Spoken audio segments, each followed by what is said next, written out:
जय श्री राधा, जय श्री कृष्णा।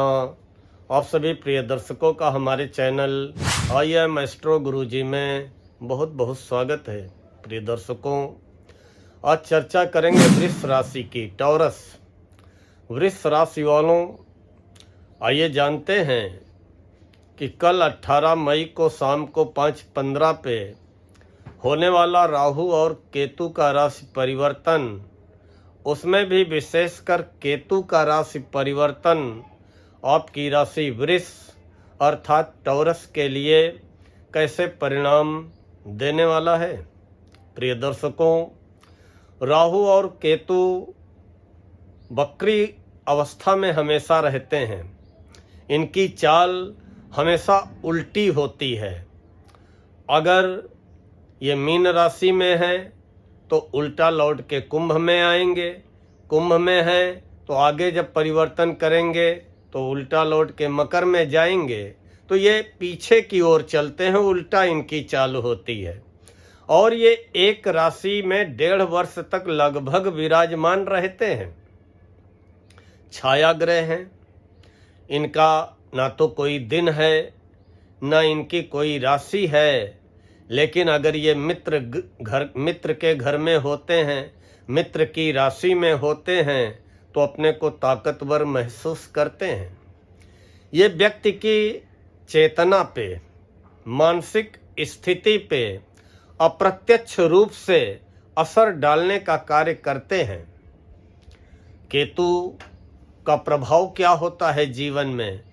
केतु स्वास्थ्य संबंधी, संतान संबंधी, नौकरी या व्यवसाय संबंधी आकस्मिक रूप से चिंता देने वाले होते हैं और आकस्मिक रूप से इन चिंताओं को समाप्त करने वाले भी होते हैं। अगर आपकी कुंडली में केतु की स्थिति अच्छी होगी, केतु अपनी मित्र राशि में होंगे, तो निश्चित ही आपको गोचर में भी अच्छे परिणाम प्रदान करेंगे। केतु का रंग धुएं के जैसा होता है। रहस्यमयी केतु ग्रह होते हैं और केतु ही एक ऐसे ग्रह होते हैं जो कि व्यक्ति को शुरू में अंधकार की ओर ले जाते हैं, अर्थात जड़ता की ओर, भोग विलास में ले जाते हैं, भोग विलास की ओर। लेकिन बाद में यही अंधकार से बाहर निकालकर, जड़ता या भोग विलास से बाहर निकालकर अध्यात्म की ओर ले जाने वाले भी केतु होते हैं।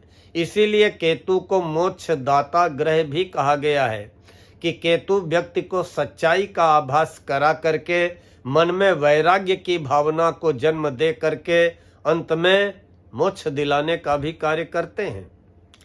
केतु सिंह राशि में पहुंचने जा रहे हैं। अभी केतु कन्या राशि में है। कल 18 मई को शाम को 5:15 पे जैसे ही राशि परिवर्तन राहु और केतु करेंगे तो राहु मीन राशि से निकलकर कुंभ राशि में पहुंच जाएंगे। राहु के बारे में हम राहु के राशि परिवर्तन के अलग अलग सभी 12 राशियों के वीडियोज बना चुके हैं। और केतु कन्या राशि से निकलकर सिंह राशि में प्रवेश कर जाएंगे। सिंह राशि सूर्य की राशि होती है।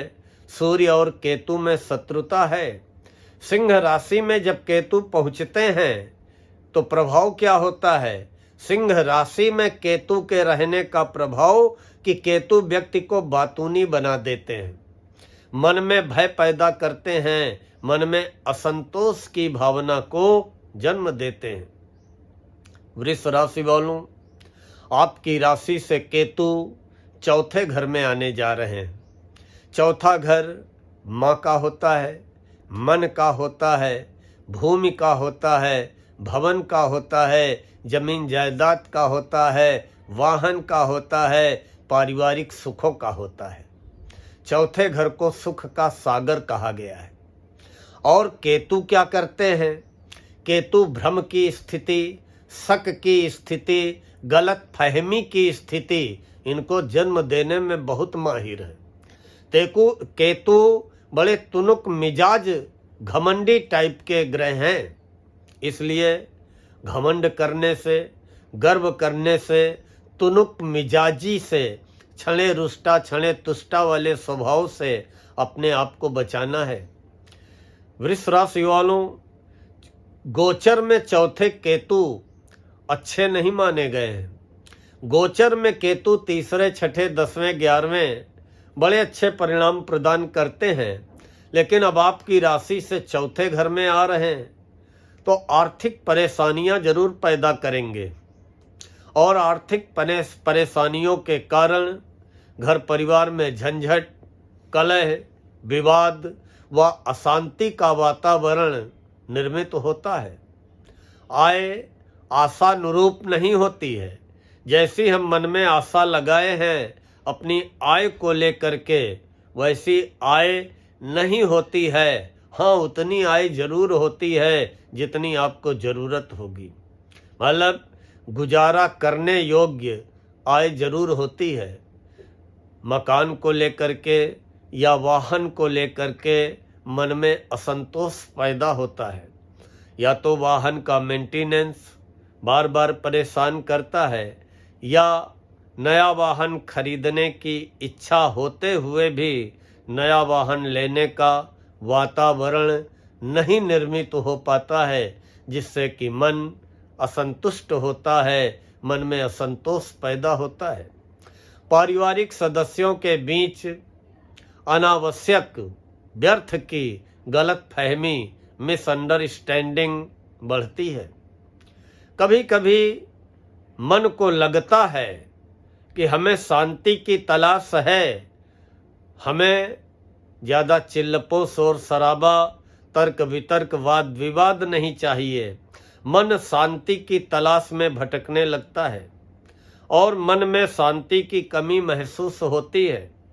चौथा घर शरीर में हर्ट का होता है, छाती का होता है, तो छाती में संक्रमण, फेफड़ों में संक्रमण, इससे सावधान रहें।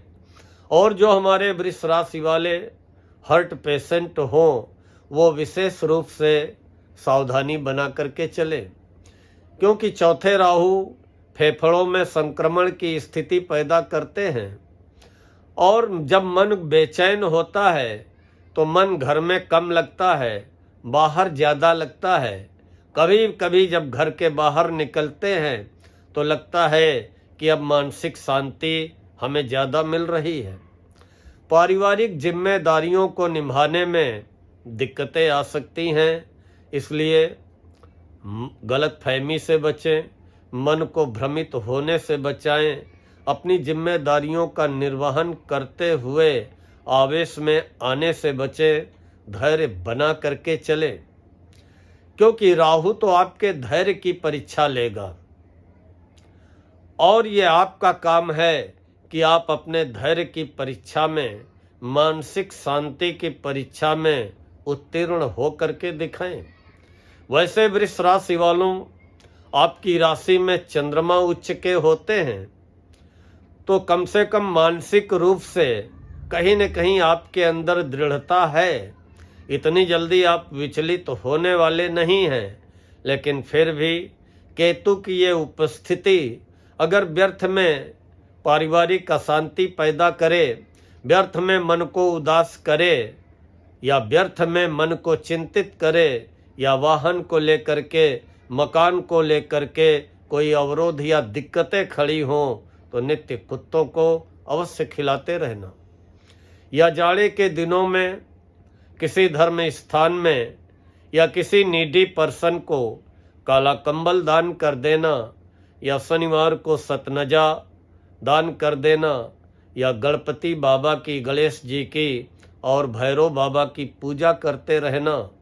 अगर आप कुत्तों को खिलाते रहे और गणपति और भैरव का पूजन करते रहे तो निश्चित ही केतु के अशुभ परिणामों में आपको कमी की अनुभूति होगी। जहाँ तक दृष्टियों की बात है, चौथे घर में बैठ करके केतु पंचम दृष्टि से 8वें घर को देखेंगे। 8वां घर स्वास्थ्य का होता है, उम्र का होता है। पेट गड़बड़ कर सकते हैं, स्वास्थ्य को प्रभावित कर सकते हैं, लेकिन आकस्मिक कहीं न कहीं से धन लाभ कराने का कार्य करेंगे। या कहीं न कहीं से पैतृक संपत्ति दिलाने में भी सहायक बनेंगे। यही केतु सप्तम पूर्ण दृष्टि से कैरियर को देखेंगे, दसम भाव को, वहाँ पे राहु विराजमान रहेंगे और केतु की मित्र राशि होगी शनि की कुंभ राशि। तो ये केतु की दृष्टि कहीं न कहीं आकस्मिक रूप से आपके नौकरी को, व्यापार व्यवसाय को ऊंचाइयों में पहुंचाने का कार्य करेगी, विकास व गति प्रदान करेगी। लेकिन केतु नवम पूर्ण दृष्टि से 12वें घर को देखेंगे, द्वादश भाव को। 12वां घर व्यय का होता है, विदेश यात्रा का होता है, और वहाँ पे केतु की दृष्टि जो पड़ेगी शत्रु राशि मंगल की मेष राशि पे पड़ेगी। दूर दराज की यात्राएं कष्टदायक प्रतीत होंगी या विदेशी संबंधों से निराशा हाथ लगेगी या विदेश जाने के सपने एकाएक आपके चकनाचूर भी हो सकते हैं। व्यर्थ के व्यय मानसिक चिंता को बढ़ाएंगे। आय की अपेक्षा व्यय की अधिकता दिखाई पड़ेगी।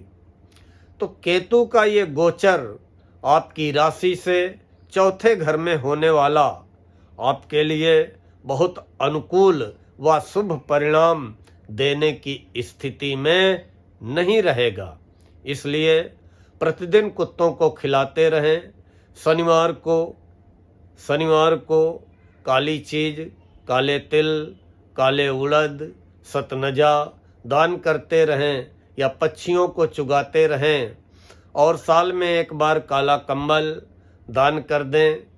और अगर कुत्तों को खिलाते रहे या गणपति गणेश जी का पूजन, भैरव बाबा का आशीर्वाद लेते रहे तो निश्चित ही केतु की अशुभता में कमी दिखाई देगी, मानसिक शांति मिलेगी और हर प्रकार से आप अवरोधों को पार करते हुए अपने उद्देश्य को, अपने लक्ष्य को पाने में सफल रहेंगे। प्रिय दर्शकों, अगर आज का ये वीडियो पसंद आया हो तो लाइक व कमेंट करते हुए आगे फॉरवर्ड अवश्य करें। और अभी तक हमारे जिन प्रिय दर्शकों ने चैनल को सब्सक्राइब न किया हो, कृपया हमारे चैनल IIM एस्ट्रो गुरुजी को सब्सक्राइब कर लें, बेल आइकन दबा दें ताकि आगे आने वाले वीडियोज के नोटिफिकेशन आपको बराबर प्राप्त होते रहें। मिलते हैं तो शीघ्र मिथुन राशि का वीडियो लेकर। तब तक के लिए राधा रानी आपकी समस्त मनोकामनाएं पूर्ण करें। जय श्री राधा, जय श्री कृष्णा।